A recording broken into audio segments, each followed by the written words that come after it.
안녕하세요. 제이디드 월드입니다. 기술주 반등이 나오면서 나스닥이 올라가는 모습을 보였고요. 현재 수많은 개미 형들이 바닥이 어딘가 패닉에 빠지면서도 반도체 주식 같은 경우에는 꾸준하게 쓸어담고 있습니다. 과연 빅테크 기업들의 어닝이 이번 주에 나스닥, 다음 주에 나스닥 결국에는 계속 지켜줄 수 있을까? 정말로 고민이 많이 되는 부분입니다. 모건 스탠리에서는 S&P 500이 하락장으로 이제부터 침체되는 현상으로 갈 것이다, 이렇게 생각을 하고 있고, 골드만삭스는 연준의 긴축 금리 인상 이런 것들이 경제적으로는 좋지만 투자자 여러분들한테는 안 좋을 것이다. 물론 단기적으로는 안 좋을 수도 있다라고 저는 생각이 듭니다. 그렇지만 현재 수많은 투자자 여러분들의 공통 의견은 무엇인가? 중국이다. 중국이 문제다. 왜 이렇게 중국은 문제가 많은 것일까요? 현재 중국은 전기차 시장에도 굉장히 큰 민폐를 끼치고 있습니다. 중국은 문제가 많다.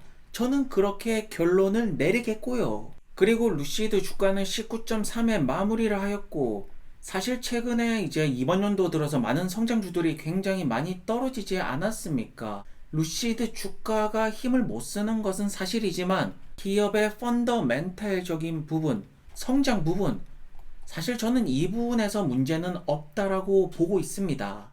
먼저 루시드 차량이 주말에 불탔다라는 소식이 나왔는데, 보시는 것처럼 이제 물류 트럭이 불이 탔습니다. 그래서 루시드 에어 차량도 같이 불에 타면서 이렇게 폐허가 된 모습을 우리는 볼 수가 있는데요. 루시드의 직원분께서는 트럭에 이제 엔진에서 불이 타면서 그것이 루시드 에어로 옮겨지면서 같이 불이 났다, 이렇게 말씀을 하고 있습니다. 그리고 최근에는 에릭 바 형께서 굉장히 바쁘게 움직이시는 모습을 보여주고 있고 비즈니스 활동을 열심히 하고 있습니다. 결국 이런 활동들이 성장주에게 굉장히 중요해 보입니다. 보시는 것처럼 루시드 모터스는 실리콘 카바이드 칩을 사용을 해서 루시드 차량에 장착을 한다, 이런 발표를 하였고요. 최근에 루시드가 공급망 이슈, 반도체 수급 문제 이런 것에 굉장히 어려움을 겪으면서 생산에 지금 차질이 나오고 있지 않습니까?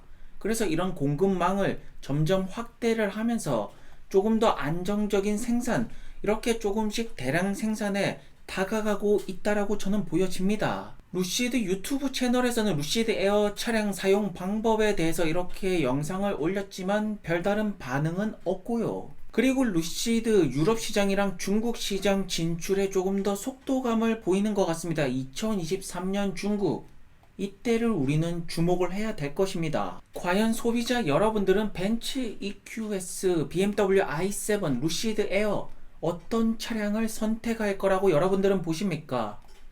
가격은 비슷합니다. 1억이 넘는 고가의 럭셔리 전기차. 그렇지만 기술력은 틀리다라고 저는 말씀을 드립니다. 또 한 가지 반가운 소식으로는 루시드가 지금 트라이모터 차량을 개발 중인 것 같습니다. 트라이모터 차량이 나오면 결국 이런 차량들이 테슬라 모델 S 플레드랑 경쟁을 할 거라고 보이고요.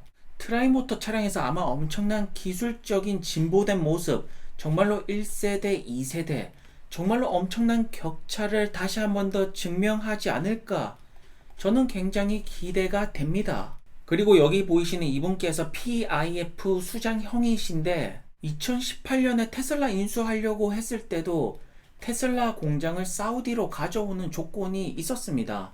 그러니까 사우디 지금 국가 정책적으로 전기차 굉장히 중요하게 보고 있고, 누군가는 사우디에서 생산되는 15만 대 이거 너무 작은 거 아닌가라고 말씀은 하실 수 있습니다. 그렇지만 사우디에서 생산되는 라인은 아마 고급차 라인이 될 것이고, 사실 가격이 굉장히 비싸기 때문에 15만 대, 다른 기업들 한 40만 대 이런 매출의 효과는 충분히 낼 거라고 저는 보여지고요. 그리고 루시드는 시간이 지나면서 점점 딜리버리 속도를 보여주고 있습니다. 플로리다 서비스 센터, 많은 루시드 차량들이 지금 딜리버리, 픽업, 주인을 기다리고 있습니다. 이번 연도에 과연 루시드는 많은 루시드 에어 차량들의 딜리버리에 성공을 하면서 결국에는 14,000대 딜리버리 이것을 이루어낼 수 있을까 없을까 여러분들은 어떻게 보십니까? 저는 아직까지는 긍정적으로 바라보고 있습니다. 현재 렉서스 같은 경우에는 2030년 연간 이제 100만 대를 목표로 하고 있다라고 말하고 있고요. 혼다 같은 경우에는 2030년에 80만 대의 전기차, 수바루 같은 경우에도 4만 달러 전기차를 선보이고 있습니다. 그런데 여기서 여러분들이 주목할 점이 무엇이냐면 수바루가 내놓은 전기차 72kW 팩에 220마일입니다.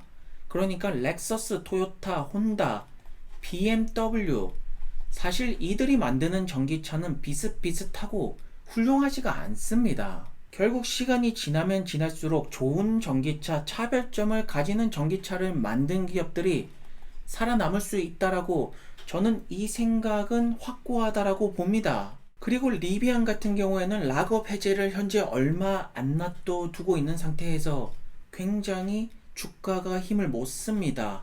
33.9불에 마무리를 하였고 현재 전기차 업체들이 공급망 이슈부터 반도체, 배터리 여러가지 악재들이 겹치는 가운데 리비안은 푸시하겠다.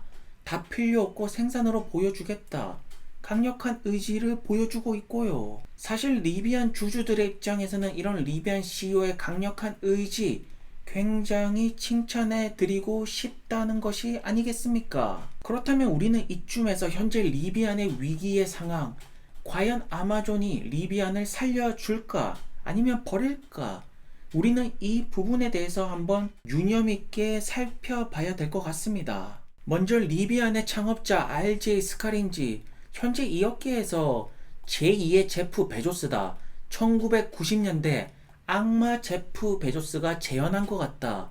사실 이런 말들이 굉장히 많이 나오고 있습니다. 이 말이 무엇이냐? RJ 스카린지의 이 미소, 그냥 사람 좋은 미소가 아닙니다. 어떻게 하면 직원들 정말로 빡세게 굴릴까? 어떻게 하면 정말로 효율성을 극대화시키면서 직원들의 능력을 최대치로 끌어내면서 엄청나게 갈굴까? 이런 미소가 담겨있지 않나 저는 그렇게 생각이 되고요. 현재 많은 분들이 RJ를 넥스트 제프 베조스라 부르는 이유는 명확합니다. 리비안의 CEO, 정말로 아마존의 성공처럼 어떻게든 시장 점유율을 높이고 어떻게든 경쟁자 라이벌을 집어삼키면서 정말로 상대방을 못살게 굴면서 인수합병으로 들어가던가. 현재 업계의 많은 분들은 RJ 스카린지의 능력을 굉장히 높게 평가하고 있습니다. 그것을 반증이라도 하듯이 리비안 R1T, 현재 존재하는 전기 픽업 트럭 중에 최강이라는 것을 계속해서 증명하고 있고요.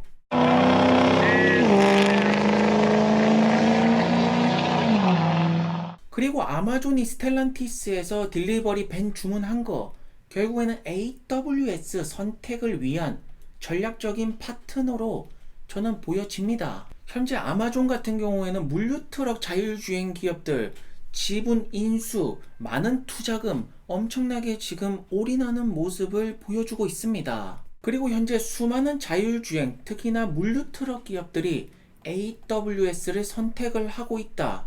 아마존이 그리는 큰 그림은 도대체 뭘 거라고 여러분들은 보십니까? 현재 아마존은 AWS를 통해서 수많은 데이터를 모으고 있는데 결국 이런 데이터 어디에 사용될 거라고 보십니까? 현재 테슬라를 비롯한 많은 기업들이 로보택시를 준비하고 있습니다. 그렇지만 아마존 이미 페달이 없고 이미 핸들이 없는 로보택시 이미 작업에 들어갔다라는 점이고요. 아마존 같은 경우에는 물류트럭뿐만 아니라 도심지 자율주행에도 굉장히 많은 노력을 기울이고 있습니다. 결국 아마존이 원하는 것은 무엇일까? 로봇 자동화 시스템을 통해서 인간들을 하나씩 제거하는 것입니다. 당연히 물류트럭에서도 드라이버를 제거하는 작업이 필요할 것이면서 도심지에서 딜리버리 밴 역시나 운전자가 없어지기를 바라는 결국 그런 것들을 준비하는 것이 아닐까라고 저는 보여지고요. 그렇지만 현재 아마존이 많은 AI 자율주행 기업에 지분 투자를 하고 있고